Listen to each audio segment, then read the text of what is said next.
You know, the thing with Santa Barbara is it probably doesn't have an identity, and that's its biggest problem. You think of Napa, you think of Cab. You know, you think of Oregon, you think of Pinots. Santa Rita Hills, what do you think of? You know, we've got Cabs, we've got Rhones, we've got Pinots, we've got everything across the board. I think with Santa Barbara, we are able to get tremendous hang time on our fruit. You know, we don't start our harvest until the end of September, which is a really late time. And by having that longer hang time allows the flavors to develop so much more. We get so much more complexity, I think, from that in our wines. I think Santa Barbara is doing an awesome job in the Pinot area from Santa Rita Hills, the Rhone areas from like Happy Canyon, Foxen. We're starting to really show beautiful Sauvignon Blancs that are coming out of there now.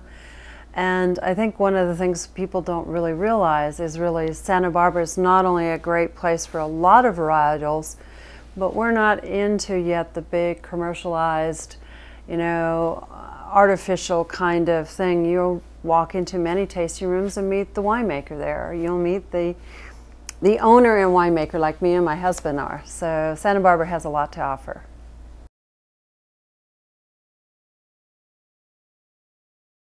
Excellent.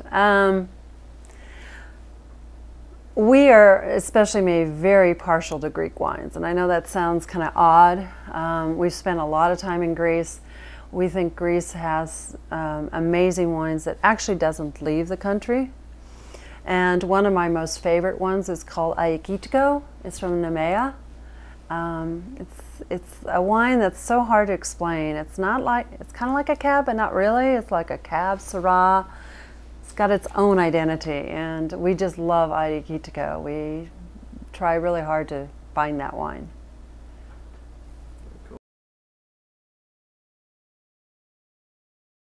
The culture has changed around wines. It's no longer just, you know, something to drink that's good.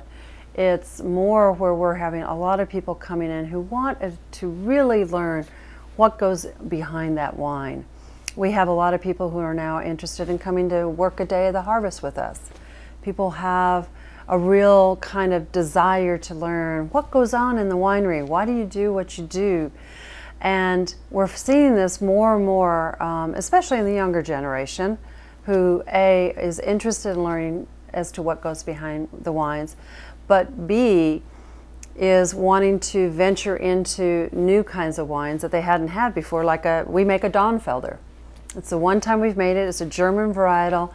As far as we know, there's the one vineyard in Santa Rita Hills that has Dornfelder.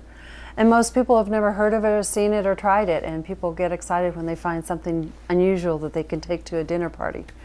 I think in the past, you know, people were into the white Zinfandels, and, you know, that was just something to drink, but nobody really was interested in what went on behind and how do you make white Zin, even though, you know, I'm not a white Zinfandel person at all, but I think they want to get rid of all of the technical terms around it, but understand, you know, what is a clone?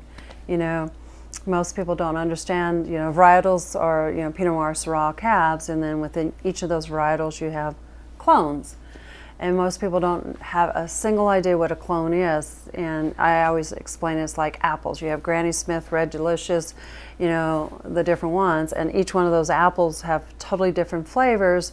And the clones that we have for like Pinot Noir are absolutely totally different, and therefore makes it our spice cabinet to make the kind of style of wine we want to make. And people love it, so they come out and then I let them taste the difference between a Pinot Noir clone 115 versus a 667 versus a 777, and they can see how those different clones can make the style of wine you want to make.